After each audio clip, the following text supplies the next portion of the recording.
Assalamualaikum warahmatullahi wabarakatuh. Bunda, ayah yang hari ini sedang berjuang, semoga selalu diberikan rahmat oleh Allah Subhanahu wa Ta'ala. Tak henti-hentinya para malaikat memohonkan ampun untuk bunda dan ayah semua. Pada kesempatan ini, dalam kondisi pandemi ini, tentunya semua anak tidak bisa masuk sekolah. Bukan berarti mereka tidak bisa belajar, karena ada rencana Allah untuk membangkitkan peran orang tua yang lebih hebat, seperti para orang tua yang dulu berhasil mendidik dan menghasilkan orang-orang hebat. Salah satu contohnya itu kita akan membahas tentang peran ibu, ya. Ibu ini banyak anekdot yang disebut dengan Imadul Bilad, tiangnya negara. Bagaimana orang-orang hebat lahir di tangan seorang ibu. Ibu hari ini tentunya punya pekerjaan yang double. Ketika ayahnya sekarang mencari nafkah, ibu di rumah selain menjaga rumah, merawat rumah, dan juga plus langsung mendidik anak yang biasanya setiap hari dititipkan di sekolah. Bunda, dengan video ini saya memberikan sebagai motivasi, inspirasi. Semoga di antara bunda-bunda yang mencetak orang-orang hebat itu adalah bunda semua. Sebagai ilustrasi, kita ada ulama besar yang bernama Imam Syafi'i. Imam Syafi'i itu sejak 2 tahun ayahnya meninggal dunia. Dia besar bersama ibunya. Keturunan terhormat, tetapi dari segi ekonomi sangat susah sekali. Maka si ibunya tetap, walaupun dalam kondisi ekonomi sangat susah, dia tidak putus asa untuk ingin menyampaikan anaknya sampai kepada impiannya. Ibu-ibunya bercita-cita ingin anaknya itu menjadi ulama besar dan bermanfaat bagi umat. Maka ketika dia berada di negaranya, dia pindah ke Mekah Al-Mukarramah. Nah, ada suatu pesan yang sangat indah ketika Imam Syafi'i diminta untuk ibunya mencari ilmu ke negeri Irak dan yang lainnya. Nah, ini pesan ibunya, ya. Pergi hai Syafi'i, pergilah menuntut ilmu untuk jihad di jalan Allah. Kelak kita bertemu di akhirat. Maka artinya apa? Kata ibunya, kalau bisa kamu jangan pulang deh.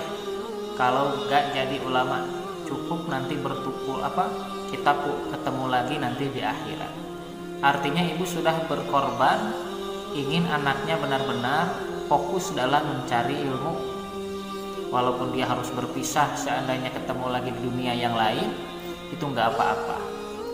Hingga akhirnya berkat dorongan ibunya ini, Imam Syafi'i dan dengan doanya tumbuh menjadi ulama besar yang sekarang kita kenal dengan mazhab Syafi'i. Maka ketika tersebar kabar bahwa Imam Syafi'i udah jadi ulama besar, baru ibunya memberikan pesan, sekarang boleh pulang. Ya maklum, ketika Imam Syafi'i sangat bahagia sekali akan ketemu ibunya yang sudah lama tidak berjumpa.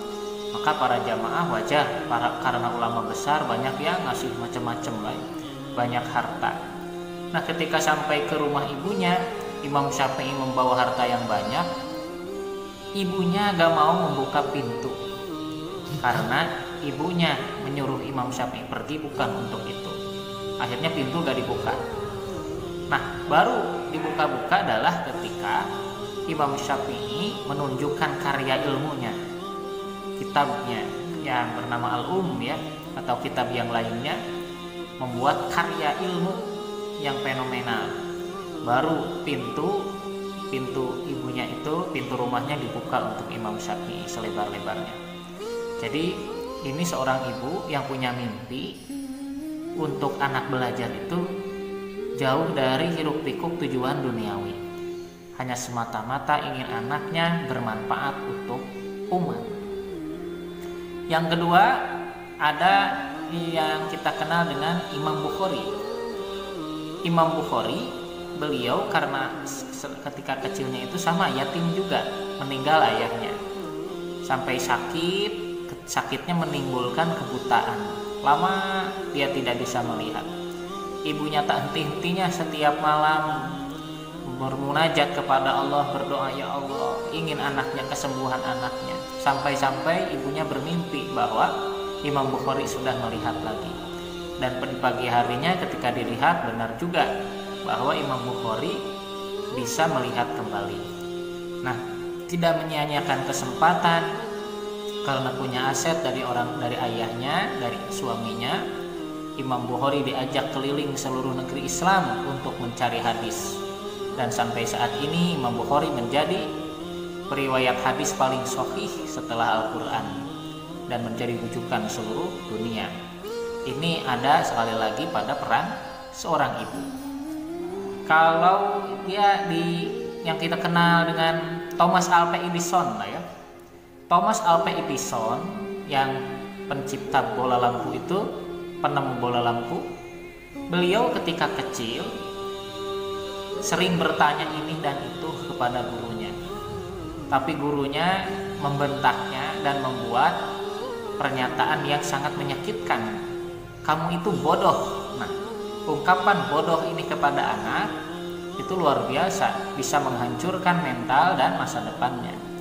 Nah, sang ibu akhirnya berpikir bahwa anaknya ini tidak biasa. Menurut orang lain dia ada kelainan karena aktif dan macam-macam. Akhirnya ibu memberikan dia buku-buku dan dibaca di lahapnya oleh Thomas Alva Edison. Dan Thomas pun dari buku-buku yang dia baca akhirnya dia melakukan eksperimen. Dia mempunyai laboratorium di bawah tanah sampai melakukan sebuah percobaan-percobaan yang alhamdulillah ditemukanlah yang namanya bola lampu.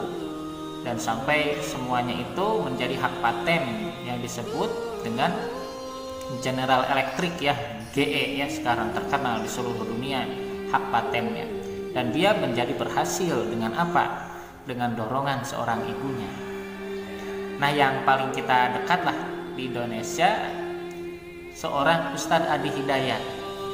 Beliau ditinggalkan oleh ayahnya ketika beliau disekolahkan ketika masuk ke pesantren, sampai tidak sempat untuk bisa melihat ayahnya terakhir kali ketika menjadi jenazah. Tapi pengorbanan ibunya luar biasa untuk seorang Ustadz Adi.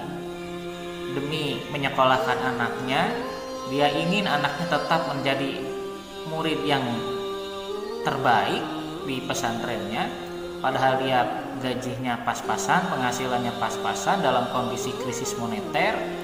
Ibunya sampai makan satu hari satu kali. Semua uangnya itu habis untuk menyekolahkan Ustadz Adi Hidayat dan ingin Ustadz Adi itu mendapatkan fasilitas terbaik mirip seperti orang lain. Ketika Ustadz Adi Hidayat pulang ke rumahnya, melihat ibunya pakaiannya compang-camping sampai kurus. Karena apa?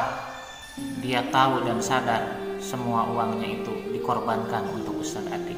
Maka Ustadz Adi Hidayat bertekad ingin memuliakan orang tuanya, yang kita tahu hari ini beliau menjadi ulama besar. Jadi bunda, insya Allah silahkan bunda-bunda korbankan semua yang bunda miliki untuk anak. Insya Allah akan lahir anak-anak yang hebat di tangan bunda. Karena bunda ini ibaratkan dalam bahasa Arab mir'ah ya. Mir'ah teh istri, mir'ah teh adalah mar'ah teh istri. Diambil dari kata mir'ah. Mir'ah itu cermin. Bunda adalah cerminan bagi bangsa ini. Ketika anak-anak ini dipegang oleh bunda-bunda yang hebat, maka akan lahir generasi-generasi yang hebat.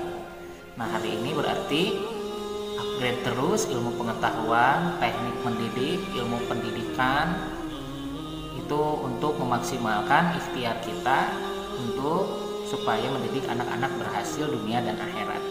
Pastikan orientasi anak-anak ini harus orientasi dimensi akhirat.